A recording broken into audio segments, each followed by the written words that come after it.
काय शांताबाई, लय खुश दिसताय म्हटलं. हा, काय विशेष?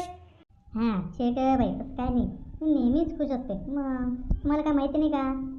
नाही नाही शांताबाई, आज तुमचा चेहरा खुललेला दिसतोय म्हटलं. आज काहीतरी विशेष आहे बरं का. हां अगं छे बयानो, तुम्ही बी काय, मग तसं काही नाही आहे. नाही नाही दया, काहीतरी आहेच म्हटलं. मग अगं तसं काही नाही, छगनचा फोन आला होता, म्हणतोय येतोय म्हणे मी उद्या.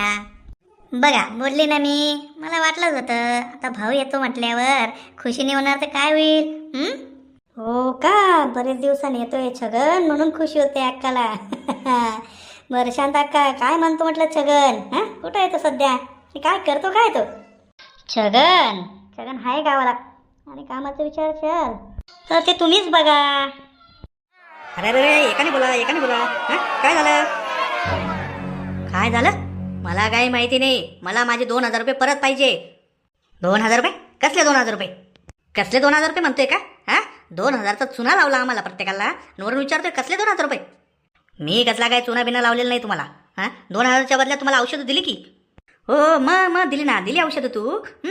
हा, कसली औषध दिली होती म्हटलं? केस वाढवायची. केस तर काही वाढली नाही. त्या औषध पिऊन पिऊन आमच्या किडण्या मात्र फेल झाल्या. अजून वरून हसतोय हसतोय बघा महिला. अरे हसू नको, तो काय करू मग? अरे ते औषध प्यायचं नव्हतं, ते डोक्याला लावायचं होतं. काय तुम्ही पण, आता केस वाढवण्यासाठी औषध दिलंय, ते काय प्यायला दिलंय का बरं? डोक्याला लावा, बरोबर केस वाढतील. केस गळती थांबेल, कोंडा नाही राहणार डोक्यात. खरं सांगतोय का? जर केसांना लावलं तर ते केस गळती थांबतील ना? 100%. 100% थांबतील म्हटलं. आयुर्वेदिक औषध येते, त्याचा काही तोटा नाही, काही नाही. मग आता एक काम करा, तुम्ही 100-100 रुपये अजून द्या मला. 100-100 रुपये द्या, आणि त्याच्यापेक्षा भारीवाला औषध आणून देतो. ते दोघं मिक्स करून लावा, म्हणजे तुमचं काय केस गळती पण थांबतील, सगळं थांबतील ना. हिशोबर काय केस पांढरा होणार नाही. बरं, तू सांगतोय ना तसं लावतो आम्ही. आणि ते केस पांढरं व्हायची जे औषध आहे ना, ते पण घेऊन म्हटलं. म्हणजे कसं आहे, केस आमचे काळेच राहतील. नाही तरी अशी बी आम्हाला 30-40 रुपये महिन्याला मेहंदीचा खर्च लागून जातो मेहंदीसाठी. घेऊन ये. ठीक आहे मग आता एक काम करा, तुम्ही घरी जा, मला पैसे आणून द्या. हो ठीक आहे चालेल ना. आम्ही आता जातो आणि संध्याकाळी घरी आणून देतो पैसे. पण मात्र लक्षात ठेवा, याचा रिझल्ट पाहिजे म्हटलं. 100%. मी सांगितलं ना, तुम्ही बिंदास राहा. पैसे द्यायला आहे फक्त. बाबा रे बाबा, आता हे गाव सोडायचा टाईम आला आहे. छगनराव निघा इथून म्हटलं. आता किती दिवस आपला तग राहणार इथं. आता गाव सोडायचं वेळ आली आहे. आता जाऊन जाणार कुठं? सगळी गावं तर पालती पाडली आपण. कसं करायचं? आणि नवीन गावात गेलं म्हटल्यावर तिथे 1-2 महिने सेट व्हायला लागून जातात. आणि छोट्या मोठ्या आता चोऱ्या करण्यात काही मजा राहिली नाही. जावा कुठं आता, एकदाच जावा आणि मोठा गड्डल्ला मारावा. आता तेच रामपूरमध्येच जावं लागते. आपल्या शांती अक्कीकडे जावं लागते. शांत अक्काकडे भरपूर पैसा टक्का सगळ्या गोष्टी, आणि काय त्यांच्या गावात थोडं प्रतिष्ठापणे. मस्तपैकी प्लॅन आलाय. शांत अक्कालाच कॉल करतो आणि सांगतो येतोय बाई तुझ्याकडे असं. एवढा पनीरचं काय करायचं तुला? कशासाठी लागते एवढं पनीर? हो घेऊन या, छगन येतोय, त्याचा फोन आला होता मला. त्याला पनीरची भाजी खूप आवडते, म्हणून सांगते घेऊन या. आता तो कशाला येतो इथं? आधी काय कमीच त्याने कांड गेले का? आज वरून कांड करायला येतोय तो आत्ता म्हणे. म्हणे काय आता बहिणीला भेटायला पण येणार नाही का त्यासाठी पण तुमचीच परवानगी लागेल? मग त्यासाठी त्याला तिथे यायची काय गरज आहे? तू गेली असती ना माहेरी, राहिलीस 1-2 महिने, पण तो नको बाबा इथं. अक्का मी आलो. आला वाटतं पण होती. छगन आलास? का आलास?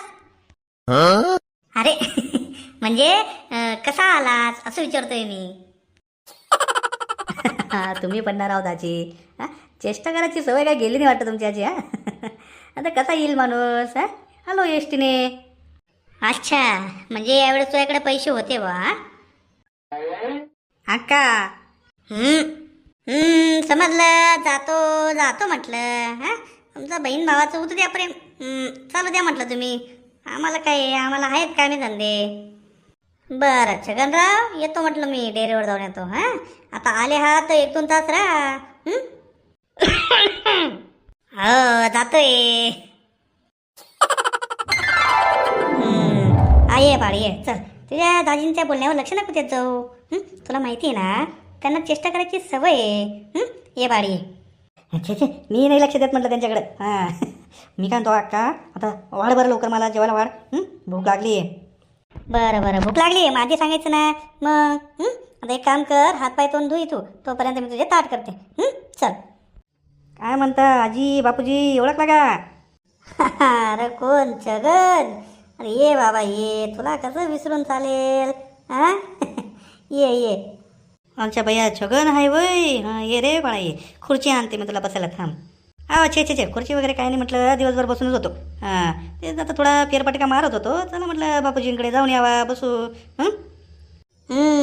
ये बरं केलं बाबा. हां अरे बस बस, जाय ग, चहा वगैरे ठेव म्हटलं छगनला.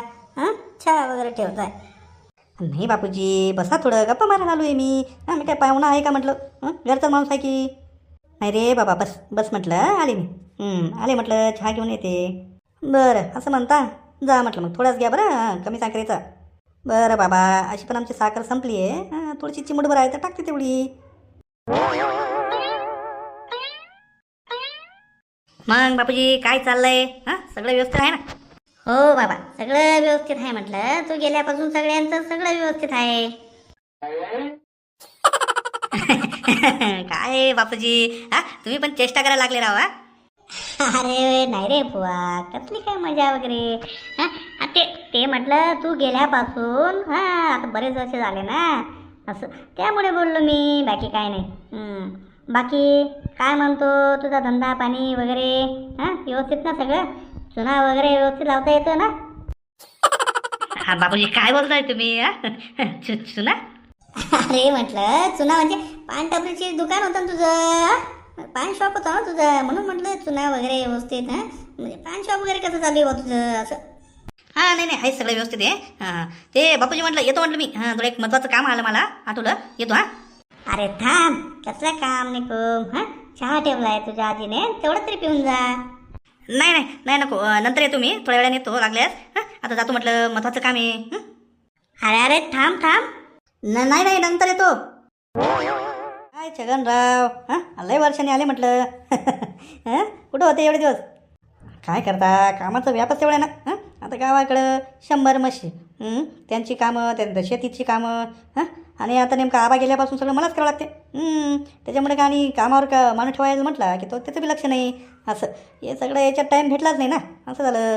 पण म्हटलं आता बरेच दिवस झाले, बहिणीला दाजीला काय भेटलो नाही, म्हटलं चला भेटून यावा त्यांना. कोण आहे म्हटलं हे?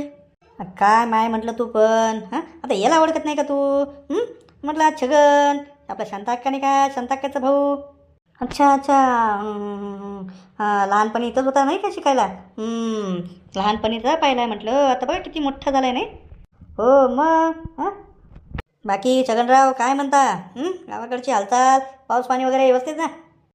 एकदम टेन्शन नाही ना म्हटलं, सगळं व्यवस्थित आहे. तुमचं काय चाललंय बाकी? कामाचं म्हणशील तर आता काम होत नाही बुवा.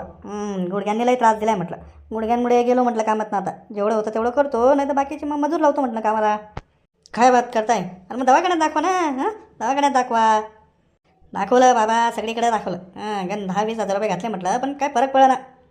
अरे मग काय खरं नाही राव तुमचं. मला सांगा की, आपल्याकडे एक रामबाण सोल्युशन आहे. गुडघेदुखी, कमरदुखी, मुडलेला हाड, तुडलेला हाड सगळं जोडतं म्हटलं. एकदम रामबाण औषध आहे आपल्याकडं. फक्त 500 रुपये किंमत आहे. तुम्ही लावा, महिनाभर फरक पडा. नाही जर फरक पडला ना तर 500 रुपये काय मी 1000 रुपये देईन म्हटलं तुम्हाला परत. काय बात करतो बुवा, मग दे ना लवकर. दे बाबा, इथं गुडघेदुखीने एवढे मजबूर झालो आहे मी, काय सांगू तुला. 500 नाही 1000 घे म्हटलं, पण फरक पडायला पाहिजे. फरक म्हणजे फरक म्हटलं, तुम्ही सांगतो काय आहे? आता मी काय खोटं बोलेलं का? मी काय तुमच्या गावात काय नवीन आहे का म्हटलं? नाही रे बाबा, तसं नाही. भरपूर पैसे घातले, सगळे असेच म्हणतात, म्हणून म्हणतोय तो. असेल. दे बाबा, एक काम कर सीताराम, घेऊन टाक म्हटलं. अशी बी नाही ते 10 रुपये घातलेच आपण असं. हो बाबा, दे म्हटलं एकदाचं औषध. औषध काय मी आता खिशात घेऊन फिरणार आहे का? 1000ची पत्ती काढा, जातो तालुक्याला, घेऊन येतो म्हटलं तुम्हाला औषध. बरं बाबा, चल पैसे घेऊन जाय आणि औषध घेऊन ये म्हटलं. चला, संध्याकाळची सोय झाली. काय करावं, 2 दिवस तर झाले इथं आता. लवकरच आपल्याला आपला प्लॅन बनवावा लागेल आणि लवकरच तिथून सुटकावं लागेल म्हटलं. तर हे गाव काय आपल्यासाठी नवीन नाही. त्याच्यामुळे इथं जास्त दिवस टिकून काय करायची गरज नाही आपल्याला. सगळे ओळखतात आपलं, त्याबद्दल काय टेन्शन नाही. आपली शेवटी अक्काला तर सगळेच म्हणतात, शांत अक्काला, मग काय टेन्शनच नाही का? काय रे बाळा छगन, काय विचार करतोय म्हटलं एकट्यात? हां अक्का, काय नाही अक्का. ते म्हटलं ज्या कामासाठी आलो होतो ते काम तर राहूनच गेलं. हां कसलं काम रे बाबा? आता कसलं नवीन काम काढलं म्हटलं तू? अगं अक्का, मी एक नवीन सोसायटी फॉर्म केली म्हटलं. ज्याच्यामध्ये महिला बचत गट, पुरुष बचत गट, हे असे 2 प्रकारचे बचत गट चालवते आमची सोसायटी. आणि त्या सोसायटीमार्फत गरजू व्यक्तींना लोन दिलं जातं, कर्ज दिलं जातं म्हटलं. त्याच्यासाठी आधी पहिली बचत गट तयार करावा लागतो. आता बऱ्याचशा गावांमध्ये मी बचत गट तयार केले, पण म्हटलं आता आपल्या तुमच्या गावात पण करून टाकू नाही का. तेवढंच बाकीच्यांचं भलं पण होईल आणि रोजगार वगैरे ह्या गोष्टी पण तयार होतील त्याच्याने. म्हणून म्हटलं त्या इथून आलो तुम्ही. अच्छा, मग चांगली गोष्ट आहे की, कर की मग. त्याच्यासाठीच मी विचार करत होतो कसं करावं आता.